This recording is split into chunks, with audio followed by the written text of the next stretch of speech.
विधानसभा ration card प्रसंग विरोधी को प्रश्न बाण घेरिले शासक। बीजेडी सरकार थिबा समय धनी लोक हाथई राशन कार्ड हेले गरीब को हाथ खाली। तेलिया मुंडरे तेल ढालिबा भली काम करिसंती पूर्व सरकार। जी राशन कार्ड पाइबाकू प्रकृत हकदार सेमाने किंतु एथिरु वंचित अछंती। हेले जेउमानक पाखरे अमाप धन संपत्ति रहिछि सेमानकू राशन कार्ड देई दैछंती बीजेडी सरकार। एमिति किछि अभियोग करी विधानसभा रे विरोधी दल को कटाक्ष करिसंती खाद्य जोगाण मंत्री कृष्णचंद्र पात्र। तेबे विधानसभा आरंभ हेबा दिनरू गृह रे शासक दल उपरे भारी पड़िथिले विरोधी। जेहेतु 24 वर्ष धरी शासन गादी रे बसिथिबा बीजेडी एबे विरोधी आसन रे बसिछि एवं राज्य रे विरोधीर दायित्व तुलाउथिबा बीजेपी एबे क्षमता को आसीछि। तेणु राज्य राजनीति बेस रोचक हेउछि।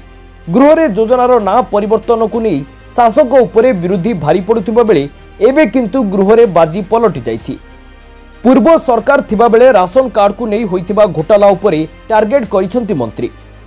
पूर्व सरकार थिबा समय रे एही विभागर दायित्व रे थिबा मंत्री भूत हिताधिकारी और धनी लोकमानकू राशन कार्ड बांटी दैछंती हेले गरीब माने पाई नाहंती।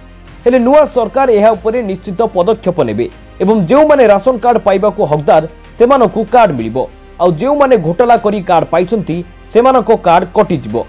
एहा छडा पूर्व सरकार समय रे अनेक दुर्नीति चलीथिला हेले नुआ सरकार से सबु दुर्नीति को प्रश्रय देबे नाही।